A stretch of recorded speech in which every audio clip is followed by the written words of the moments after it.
یہ بات صحیح ہے کہ محمد مصطفیٰ صلی اللہ علیہ وسلم کو کھانا کھاتے تھے یا پانی بھوک برقرار رکھتے تھے؟ ہمیں کیسے اندازہ ہونا چاہیے کہ کھانا کھاتے وقت اتنی بھوک رکھنی چاہیے تاکہ سنت کا بڑا آسان ہے. جامعہ ترمذی میں حدیث ہے کہ نبی صلی اللہ علیہ وآلہ وسلم نے فرمایا ابن آدم نے جو سب سے بدترین برتن بھرا ہے وہ پیٹ ہے.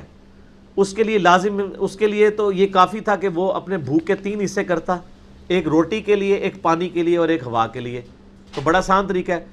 سر آپ روٹیاں گن کے رکھیں جی بھوکی حالت میں، اس کے بعد آپ کھانا کھائیں، اس وقت تک کھائیں جب تک آپ رج دیں.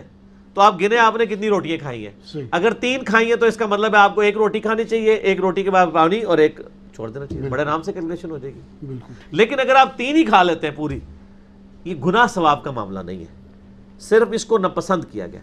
اور اس کے کئی میڈیکل نقصانات تو ہیں ہی ہیں نا دنیاوی طور پہ بھی. اگر آپ نے، یعنی میں دوپہر کا کھانا نہیں کھاتا ہوں، اسلام میں تو روٹی ہے ہی 2 وقت کی ہے، صبح و شام، چاہے وہ روزہ رکھ کے ہو چاہے ناشتہ. اور وہ دوپہر کی روٹی مجھے کوئی دکھائے کہ ہے کہیں پہ.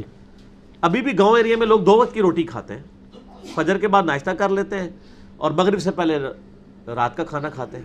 یہ دوپہر کی روٹی نے تو بڑی یعنی ایک مصیبت ڈال دی. اور پھر وہ کہتے ہیں کیلولا کرنا سنت ہے. کیلولا کا مطلب ہوتا ہے آرام کرنا. کیلولے کا یہ مطلب نہیں ہے کہ 3 روٹیاں پھڑکا کے تو پھر آرام کرنا.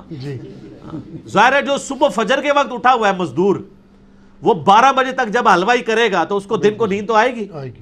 کیوں نہیں آئے گی؟ تھوڑا بہت ضرور لے لیں. اور ہم الٹ چلتے ہیں، سب سے ہلکا کھانا رات کا ہونا چاہیے، کیونکہ معدے کو بہت اس وقت کوئی کام ہی نہیں کرنا، مطلب وہ آپ کر نہیں رہے تھے کہ جس کی وجہ سے معدہ ہضم کرے، آپ نے لیٹ جانا ہوتا ہے. جی اس سے زیادہ اگر کھانا ہے دوپہر کا، سب سے ہیوی ناشتہ آپ کا ہونا چاہیے. اور یہاں پہ ناشتہ سب سے ہلکا ہوتا ہے. یہ الٹ چل رہا ہے.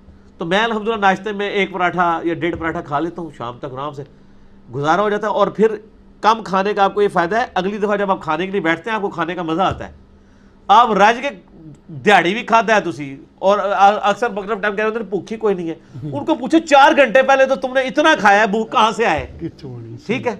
پھر وہ رات کو جا کے 10-11 بجے کھا رہے ہوتے ہیں، پھر گیس اور پتہ نہیں کیا کیا بیماریاں لگ جاتی ہیں. کھانے کا ٹیسٹ آپ نے فیل کرنا ہے نا، تو آپ بھوک رکھ کے کھائیں. اور میں آپ کو ایک اور پوائنٹ بتاؤں، ایک بار تو آپ قربانی کر سکتے ہیں نا میرے کہنے پہ. ایک دفعہ آپ یوں کریں کہ آپ کو اگر 2 روٹیوں سے پیٹ بھرتا ہے، آپ 1 روٹی کھائیں، اور بھوک آپ کا پیٹ مانگ رہا ہے کہ روٹی، آپ کھانا چھوڑ دیں. سٹاپ واچ لگا لیں. ٹھیک آدھے گھنٹے کے بعد آپ کی حالت وہی ہوگی جو 2 روٹیاں کھانے کے بعد ہوتی ہے. آپ کو یاد ہی نہیں ہوگا کہ بھوک بھی لگی ہوئی ہے. جی وہ جسم خود بیلنس کر دیتا ہے. اس کی پریکٹیکل مثال آپ نے دیکھی ہوگی، کبھی کھانا کھاتے ہوئے روٹیاں ختم ہو جائیں اور آپ کسی کو روٹیاں دینے کے لیے بھیجیں، جو دعا کہتے ہیں بھوک ہی مر گئی ہے. بھوک نہیں مردی سر، یہ اللہ نے سسٹم بنایا ہوا ہے کہ آپ کم کھانا کھائیں تو آپ کا جسم اس کا عادی ہو جاتا ہے. کوئی کم کھانے سے مرا نہیں ہے کبھی. کم کھانے سے کوئی نہیں مرا. ٹھیک ہو گیا جی. تو یہ آپ تجربہ کریں، آہستہ آہستہ. آپ تھوڑی دیر کے لیے بس صبر کرنا ہے. آپ نے گناہوں سے بچنے کے لیے بھی آپ کو تھوڑی دیر ہی صبر کرنا پڑتا ہے، بعد میں سکون ہو جاتا ہے. جی جزاک اللہ.